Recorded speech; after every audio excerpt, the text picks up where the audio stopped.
Olá, seja muito bem-vindo ao Resolvendo Dilemas. Estamos aqui hoje novamente nos estúdios da TV Cidade, canal 14 da NET, para trazer um review. Eu sei, você vai olhar e dizer, mas esse baixinho já não teve no programa?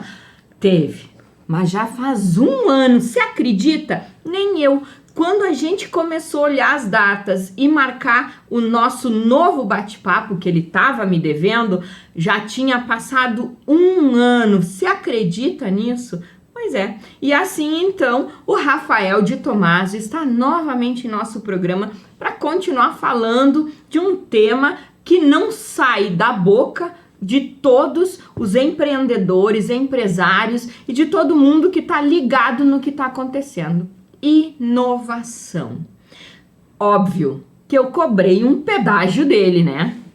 E assim, com o preço de um, hoje eu vou levar 2. Eu sou muito esperta, eu sei.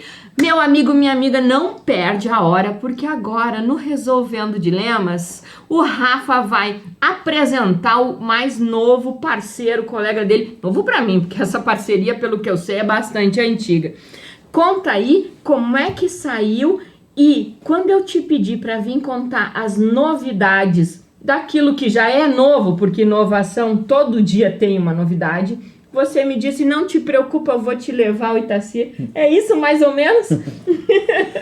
É isso, Perla. Quero agradecer novamente o convite, um prazer estar aqui novamente no teu programa, para atualizar aí o que aconteceu nesse último ano aí, que não foi pouca coisa, né? Se a gente for olhar só de ChatGPT, que tem uns meses já deu essa confusão toda que deu, e trouxe comigo o Itacir, né, meu amigo de muitos anos, desde que eu cheguei em Caxias do Sul. Já trabalhamos junto na empresa Júnior da UX, trabalhamos juntos em alguns projetos voltados para inovação. Foi meu chefe na faculdade também, quando eu lecionei a disciplina de Direito Empresarial e disciplina de Empreendedorismo Inovador. O Itacir era o coordenador da unidade de negócios da Faculdade Murial. Então, a gente tem uma história aí de muitos anos de amizade e de parceria também, e na área da inovação, né? Eu fiquei muito feliz quando você me contou um pouco do currículo do Itacir. Itacir, obrigada por ter aceitado esse desafio, porque você foi pego agora na porta, né? Meus amigos, você me conhece, você sabe. Eu não ia perder a chance de poder fazer desse conteúdo sobre inovação algo que chegasse até você, algo que realmente fosse para sua casa, que pudesse impactar o teu dia a dia. E é isso que o Itacir vai trazer também hoje aqui pra gente, porque ele fala sobre captação de recursos do governo para inovação e empreendedorismo. E esse tema tá na minha agenda faz muito tempo, porque todo mundo diz que tem dinheiro, mas chega na hora e ninguém sabe como é que bota a mão nessa bufunfa. O Itacir tá aqui para nos ajudar a isso. Mas primeiro, Rafa, me conta o que mudou no cenário da inovação do direito digital nesse um ano. Olha, acho que a principal mudança que a gente teve, assim, do ponto de vista do direito digital mesmo, me desculpa eu falar de direito, mas sou advogado, eu tenho que falar um pouquinho da minha área também, né? É que a gente está agora levando mais a sério a questão da regulamentação da inteligência artificial. É uma discussão que já vem aí de algum tempo, principalmente fora do Brasil, mas que agora parece que vai de verdade, né? Nós vamos parar de fazer copia e cola da lei dos outros ou continuamos fazendo isso? Não, continuamos fazendo copia e cola. Então, a nossa lei, novamente, é inspirada na legislação europeia, mas com os ajustes que a gente precisa ter aqui para as nossas características. Então, ela tem ainda não é uma lei, né? É um projeto de lei, por enquanto, está tramitando no Senado, mas que tem lá um grau de proteção para o consumidor, um grau de proteção também para as empresas que querem desenvolver, mas com uma proteção com responsabilidades, né? Então, tá começando a tramitar o novo projeto de lei, que foi construído por uma comissão de juristas no Senado, a partir de outros projetos de lei anteriores, e que se propõe a regulamentar o desenvolvimento e a utilização das ferramentas de inteligência artificial. Isso acaba sendo meio atropelado pelo ChatGPT, né, que eu falava aqui antes, que ninguém esperava que a inteligência artificial fosse ganhar a proporção que ganhou em termos de alcance, né? O ChatGPT foi a plataforma que teve, na história, o maior número de usuários em menos tempo. Ali foram milhões de pessoas em uma questão de meses. Então, mais rápido do que Facebook, do que tudo que tinha, do que TikTok, do que todo mundo diante do ChatGPT. E isso não só espalhou o acesso, como trouxe um novo desafio, que é o que a gente chama da inteligência artificial generativa, que é a que gera conteúdos, que ela não estava muito no palco da discussão das aplicações da inteligência artificial. Então, no cenário do direito digital, isso foi a principal mudança que nós tivemos, mas tivemos também aí já um tempinho para ver rodando o marco legal das startups e do empreendedorismo inovador, que nós conversamos na outra oportunidade. A gente já tem a Lei Geral de Proteção de Dados também avançando, agora com a Autoridade Nacional começando os processos sancionatórios e fiscalizatórios. Então, está saindo do papel, de verdade. Está saindo do papel. Ainda tenho que avançar, mas está saindo do papel. E para ti que é especialista, é mais uma lei para ninguém fazer nada, ou é uma lei que realmente vai nos dar, como você disse, realmente alguma segurança jurídica? Vai dar, vai demorar, porque tudo no Brasil demora, né? Já dizia o nosso ex-ministro que no Brasil até o passado é incerto, então a gente tem que ver o que vai acontecer aí. Mas está começando a engrenar e ela vai vir. Todas as decisões importantes que nós tivemos até agora no STJ e no STF, quase todas, foram no sentido de consolidar a importância da LGPD. Agora, essa semana teve uma se eu não me engano, no STJ, que também veio no sentido de fortalecer, de mostrar essa lei tem aí e ela tem que ser respeitada. Então, na verdade, mentira, não foi no STJ, foi no STF também. Então, está acontecendo, mas a gente ainda tem o outro lado, que é aquele passar a mão na cabeça, né? Então, mas tu vê... Coitadinho desse banco, ele não sabia que coitado. Pegou a base de dados toda do INSS. Tadinho desse banco. Pobrezinho, né? Não sei se no teu programa pode falar, então eu não vou falar, mas hoje me ligou um cara de uma empresa de telefonia me vendendo fibra ótica. Depois de eu já ter feito reclamação até eles dizerem que iam parar e tudo mais, e continuam ligando, e eu reclamei, ele falou, olha, vou dizer pro senhor que a gente vai continuar ligando. Que ótimo. Daí já abriu outra reclamação na Anatel lá também. Mas é isso, vai demorar um tempo, mas vai acontecer. É como aconteceu com o Código de Defesa do Consumidor lá nos anos 90, que o pessoal olhava e falava, isso aí é maluquice, não vai acontecer. Hoje em dia, a empresa que não respeitar o Código de Defesa do Consumidor, em maior ou menor grau, vai se incomodar. Seja com o PROCON, seja com a Senacom, ou seja na Justiça, né? E é o que eu acho que vai acabar acontecendo também com a LGPD, que o primeiro impacto que as empresas vão sentir vai ser na Justiça. É o consumidor entrando com ação por uso indevido de dados pessoais, é o empregado da empresa entrando na ação trabalhista lá com pedido de indenização por uso indevido de dados pessoais, é o sindicato de trabalhadores entrando com ação pedindo danos morais coletivos. Então, nesse primeiro momento, onde vai doer no bolso vai ser mais no judiciário do que na atuação da autoridade nacional mesmo, mas que já começou, tanto em cima das empresas quanto em cima dos órgãos públicos. Sério, eu achei que ia sobrar só pro fim da fila. Não. Já estão, tanto que dos 8 primeiros processos sancionatórios, 7 são contra empresas, são contra órgãos públicos. Olha, então, que legal. A Secretaria de Educação do Distrito Federal, a Fundação Jardim Botânico no Rio de Janeiro, não me lembro todos de cor, obviamente, mas nessa primeira leva de sancionatórios eram 7 públicos e 1 privado. Nos fiscalizatórios, que é anterior ao sancionatório, daí nós já temos empresa de telefonia, temos empresa de telemarketing, né? Temos instituição financeira, se eu não me engano, temos as grandes redes sociais lá, tem, se eu não perdi a conta, tem 4 delas que estão em processo fiscalizatório, então está começando a andar. E fora daqui já está andando faz tempo, né? O Facebook agora tomou outra multa recorde lá de não sei quantos bilhões na Europa, se não me falha a memória, já teve sanção nos Estados Unidos, lá fora já é realidade. Aqui a gente tem o nosso tempo, né? E depois ainda tem o tempo do judiciário, esperar 15 anos para ver como que vai acabar a ação. Bom, 1990 para 2023 e agora que está bombando. Pois é. E eu, assim, quando a gente estava fora do ar, uma coisa que me chamou muita atenção no bate-papo que a gente estava tendo, e eu disse que era um motivo que eu queria muito ter o Itacir hoje aqui contando pra gente. Essa estrutura, esse marco legal das startups, o que era um sonho há um ano atrás, quando você esteve aqui. hoje já está mais respaldado.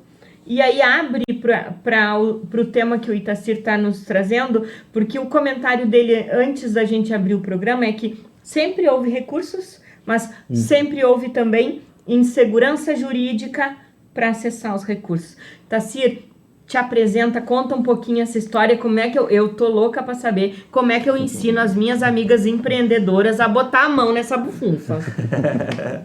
Boa noite, é um prazer estar aqui, tá? Na verdade, o recurso sempre existiu, né? Nós temos o recurso desde subvenção econômica, que há um tempo atrás nós chamávamos de recurso a fundo perdido, né? Onde as pessoas podem encaminhar, apresentar os seus projetos e tentar recursos que depois não precisam ser devolvidos, só presta conta de onde é que gastou. A Roupilha tinha 200 mil na cultura e não teve projeto, o dinheiro voltou. Pois é, tu vê. Tuas amigas podiam ter ido apresentar lá. Mas é que às vezes as pessoas não estão preparadas, tá? Então, você tem uma ideia na cabeça, mas não tem nada no bolso e nada escrito também. Então, você precisa ter um planejamento mínimo, você precisa saber ter um fluxo de caixa, precisa saber onde é que vai gastar, quanto é que vai gastar, o que precisa, qual é o resultado, quanto é que tu tem que vender, por quanto vai vender. Tem que ter um plano de negócios, né, para te saber fazer isso. Além disso, tem outros recursos que vêm do governo federal através das nossas agências de fomento. Nós temos 2 agências de fomento no Rio Grande do Sul, que é o Badesul e o BRDE. Então, eles recebem recursos do governo federal para emprestar para as empresas a uma taxa de juro aí que varia de 4% a 6% ao ano. Ao ano. Com 2 anos de carência para começar a pagar e 96 meses para fazer a quitação. Isso aí tem que ter um projeto. Então, eu trabalho única e exclusivamente com inovação. Então, são projetos sempre na área de inovação. Tem que ter alguma coisa de melhoria de processo, criação de um novo produto, enfim, alguma coisa que remeta à inovação. E essa parte da inovação, como vocês estavam falando antes, que era mais uma copia e cola, também é um copia e cola, tá? A Lei 11.196, que trata da Lei do Bem, que a gente chama Lei do Bem, ela nada mais é do que uma cópia daquilo que é utilizado na União Europeia. Então, a União Europeia há muito tempo já utiliza a parte de incentivos fiscais à inovação, e aí o Brasil resolveu copiar e também estender esses benefícios para as empresas, tá?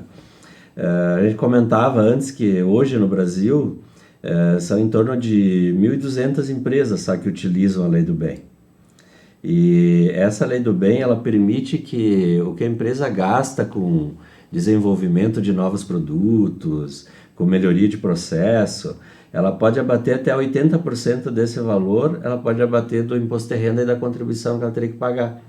Ou seja, ela deixa de pagar isso para reinvestir no seu próprio negócio. Isso aí.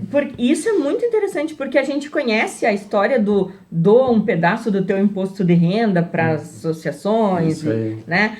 E isso já seria legal, vamos dizer assim, né? Agora, o empresário poder investir no seu próprio negócio um dinheiro que iria a fundo perdido para o governo, né? Porque eu dou meu imposto de renda, eu não sei nem onde é que vai.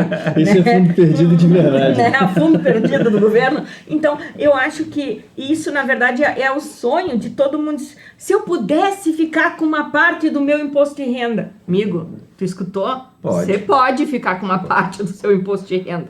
É só buscar alguém que possa te auxiliar a construção disso. Começa conversando com o teu contador, se ele não souber fazer, busca um especialista. É óbvio que tudo que dá mais trabalho, a gente sabe que o ser humano é reticente. Por isso que só tem 1.200 empresas que utilizam esse tipo de recurso. Mas, Itacir, eu preciso saber, existe algo destinado ao empreendedorismo feminino? Existe o empreendedorismo, daí seria discriminação, existe o empreendedorismo, né? Não, uma lei de cotas. Assim como tem lei de cotas para tantas coisas. Não, a minha pergunta é de leiga mesmo, eu não sei se tem. Tem voltado exclusivamente para empresas administradas ou gerenciadas por mulheres. tá? E tem também de forma genérica para empreendedor, tá? Então tem desde a concepção do teu negócio, tá? Então, eu quero montar um negócio, por isso que eu falei que tem que ter um plano de negócio. Então, eu quero montar, tá aqui a minha ideia, eles vão analisar se é viável ou não e você vai ter o recurso, tá? Mas não tem que já estar, tipo assim, porque o que eu vejo acontecer, pode ser que seja a minha total ignorância do tema, né? É que só grande que acaba pegando essa fatia Porque o grande é mais organizado. Do dinheiro. Tu entendeu? Faz sentido. Quando você tem uma empresa de porte médio ou grande, ela já tem uma estrutura. E às vezes o pequeno ele não tem essa estrutura. E ele acaba sendo o cara que vai cruzar o escanteio e corre na área para cabecear, né? Então, às vezes ele não consegue ter perna para tudo, né? Então, essa lei, por exemplo, essa parte de incentivos que o governo federal dá, e não é esse governo atual, sempre teve, tá? Então... Sim, sem política. Falando de gestão. O recurso existe lá, tá? Existe no BRDE, existe no Bandesul. O que precisa é projeto para captar ele, tá? E é que às vezes a gente precisa conhecer um pouquinho a história do nosso país, né? E quando foi definida a base da nossa industrialização, lá em Getúlio Vargas, lá em 1937, Guaraná com rolha, né? A ideia de você ter uma indústria de base é para que ela gerasse emprego, não para ela pagar imposto. Esse é o objetivo de você ter uma indústria de base. Porque nós tínhamos um nível de escolaridade ou de preparação das pessoas muito baixo. Então, precisava gerar emprego para as pessoas, mas não podia ser um emprego muito qualificado. Não podia exigir muita qualificação. E não mudou muito de lá para cá, tá? Ou seja, nós continuamos com a mesma filosofia da indústria de base. Então, nós temos que parar de cobrar imposto sobre ela, porque não é esse o papel dela. O papel dela é gerar geração emprego. De emprego. Isso aí. Então, a ideia é que ela gere emprego, essas pessoas tenham dinheiro para e as pessoas irão fazer o consumo. Isso aí. E aí você tem que tributar o consumo, então. Que é o famoso ICMS e todos os demais tributos de consumo. Ou a gente tem o imposto único, né? Desde que a gente saiba quando é que vai, né?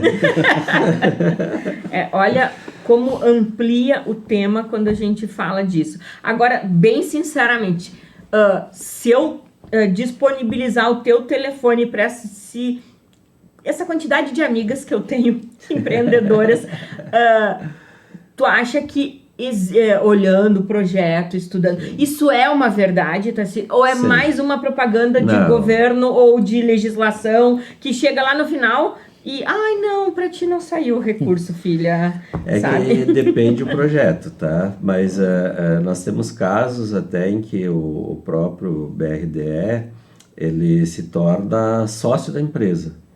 Empresas nascedoras, ou seja, empresas... Olha, que legal. Que realmente são empreendedoras. E claro, ele vai Precisa olhar... ser uma startup? Não necessariamente, não precisa. Mas o que ele vai olhar? Ele vai olhar se essa empresa se essa ideia nova, por exemplo, se ela tem possibilidade de aumentar exponencialmente, né? Se ela tem espaço no mercado, né? Vou dar um exemplo que a gente está falando muito e vai se ouvir falar muito mais, tá? Que são os chips. Que a gente vê a China e os Estados Unidos brigando por causa do chip. Só que se tu for analisar, isso ainda não é uma coisa viável financeiramente. Tanto é que é financiado pelos governos, tanto americano quanto chinês. Só que ele é extremamente necessário para o que se desenha de futuro de qualquer nação. coisa, né? Senão nós vamos ter que voltar a vender Ford com rádio de botão. É isso aí. Porque essa é a razão de existir do Estado. O Estado tem que ser aquele elemento de proa que olhe para frente. Regulador, né? Isso aí. Regulador. Ou seja, é que nem chega final do ano, tu vai fazer uma limpa no teu roupeiro, né? Aquelas roupas velhas, antigas, tu vai doar, você está em boas condições, tu vai tirar do roupeiro e vai pegar roupas novas. A mesma coisa tem que ser o governo, tem que olhar aquelas empresas que já não servem mais aqui, né? Vou dar um exemplo, Correios, né? Para poder investir naquelas que representam o futuro, que são os chips. Entende? Então vamos nos desfazer das roupas usadas e comprar roupas novas, né? Para poder para que isso gere novas possibilidades para o país, né? Senão não tem porquê. Porque eu tenho visto muito se falar em incentivo, em investimento, em apoio a modelo de negócio startups, né? Eu acho que é quase uma moda isso. Porque, na minha percepção, e me corrijam se eu esteja errada, né, Rafa e Itacir, inovação não significa startup. Não significa. E uma prova disso é que a maior parte dos investimentos em inovação hoje vem de indústrias, de grandes indústrias. Se a gente pegar aqui na região, quem está inovando, quem está investindo em inovação é a Randon, é a Grendene, é a Marco Polo, é a Tramontina, enfim, Bom Tempo. São as indústrias, são as maiores empresas. Tem a pequena que investe em inovação? Tem. A grande questão é que tu não consegue ser uma startup sem inovar. Mas, entendi. Porque a startup, por natureza, é uma empresa que se propõe a ter um modelo diferente, um modelo disruptivo, e se tudo der certo, a transformar aquele mercado, né? Como aconteceu com o Airbnb, como aconteceu com o Uber, com tantas empresas aí que a gente conhece. Mas hoje, eu não tenho dados estatísticos, mas inventando números aqui, eu acho que mais de 80% do investimento em inovação vem de grandes empresas, do investimento com resultado. E a questão das startups ela está sendo mais olhada agora, né? Nós temos o marco legal das startups, ele é recente, né? Ele tem, enfim, completou um ano que ele serve para alguma coisa.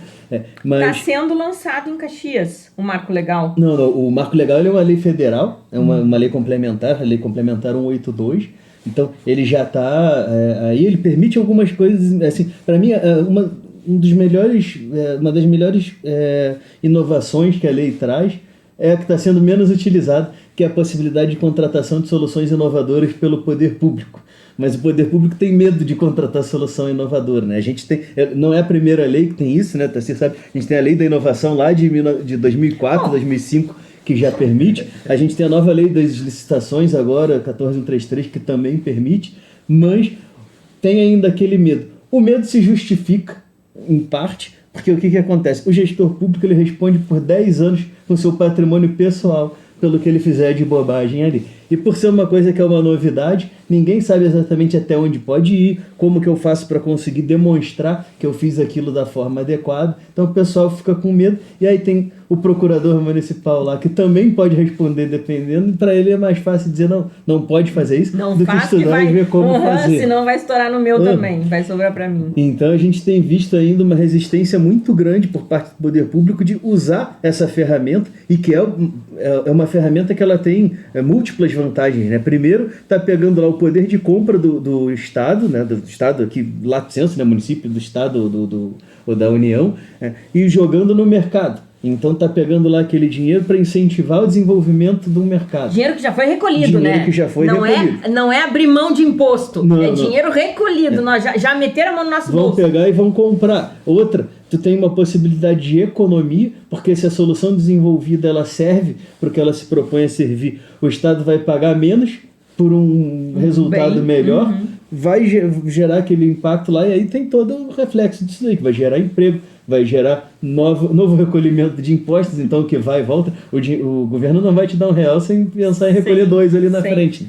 Mas é isso, tu movimenta a economia, tu movimenta o ecossistema de inovação, e tu tem a possibilidade, inclusive, de quando o negócio der certo, que, claro, há um risco no desenvolvimento tecnológico, de oferecer um serviço público melhor para o contribuinte, né, para o pagador de imposto. Então, é uma lei que está sendo subutilizada. Isso especificamente para a contratação de soluções inovadoras de base tecnológica. Mas a gente tem aí a própria lei do bem que o Itacir comentava antes aqui, que eu não preciso nem estar falando em base tecnológica, eu posso estar melhorando um processo dentro da minha empresa, né? E aí eu vou ter um benefício de imposto de isenção parcial de imposto de renda e de contribuição social sobre lucro, vou ter possibilidade de redução de IPI na aquisição de equipamentos, enfim, tem uma série de outros benefícios e uma série de outras leis. E além de todas essas que o Itacir comentou aqui, dessas possibilidades de fomento, tem empresas, aceleradoras, instituições, fundações que também têm recursos destinados a investir em startups, em desenvolvimento de soluções inovadores. Aqui do lado, em Caxias, a gente tem o Instituto Hélice, por exemplo. Né? Em Porto Alegre tem a Venture, que é uma aceleradora que também trabalha com fundos de investimento. Então tem dinheiro público, tem dinheiro privado. O que falta é bem isso que o Itacir falou, buscar um auxílio na construção dos projetos para que o projeto se enquadre nos requisitos daquele edital que foi aberto, seja ele público seja ele privado. Talvez um exemplo que as pessoas possam entender da importância da inovação é o Pix. Uhum. Olha quanta gente beneficia. E as pessoas pararam de pagar taxa lá no banco, fazer uma transferência. Tu ia fazer uma transferência, era R$14. Hoje tu fazia Pix, não facilitou a vida pro cara que é o comerciante. Hoje o cara não tem mais desculpa não pagar, né? Porque Manda o Pix. Tem todo Caderninho jeito, só né? se eu quiser. Já te Agora. mostra o QR Code ali, ó, tá aqui o Pix. Ou seja, e é uma coisa que foi feita pelo poder público. Então mostra que se o poder público quiser, ele também pode ser competente para fazer a coisa, tá? Um outro exemplo que a gente pode destacar é aquela o .gov, lá, assinatura eletrônica que tu pode fazer pelo .gov. Daqui um pouco, espero que seja logo, né? Não vai precisar de cartório. No máximo em 100 anos. Cara. Essa é uma instituição que é difícil, né? Mas tu vê que é possível, entendeu? E nós vamos ter que caminhar nesse sentido. Só que daí nós temos a contrapartida. Por exemplo, nós precisamos também gerar emprego para todas essas pessoas. E talvez, tá? Esse modelo de empresa grande não vai mais ser uma realidade daqui a pouco. Nós vamos ter uma forma diferente de trabalho. E aí o poder público precisa estar ligado que ele tem que criar condições para que essas pessoas consigam ter uma empregabilidade. Vamos pegar o exemplo aqui da nossa região, olha, com todas as instituições de ensino que a gente tem aqui. Todo semestre, quantos advogados vão para o mercado, quantos contadores, quantos administradores, quantos engenheiros, as empresas não conseguem absorver essas pessoas todas. Então, a responsabilidade do poder público nesse momento é de criar condições, seja com incubadoras tecnológicas, espaços interativos para as pessoas poderem Construir trabalhar. o seu trabalho. Exatamente, e começar de alguma forma, porque daqui a pouco eles vão estar recolhendo ISSQN para o município, vai estar gerando emprego para meia dúzia de pessoas. Então tem que também tirar a venda. A viseira, né? Itacir, Rafa, nosso tempo estourou. Já. Ei. Mas isso tem que dar mais bate-papo, né? Fica aí o convite para trazer, Itacir, cases, ideias, soluções, porque eu acho que o público gosta disso, precisa, informação de qualidade. Quero agradecer a presença de vocês no Resolvendo Dilemas. E meninas, tá aí, vamos resolver nosso dilema financeiro buscando o quê? Recurso com projetos. Beijo grande. Só quero deixar uma frase: tem dinheiro.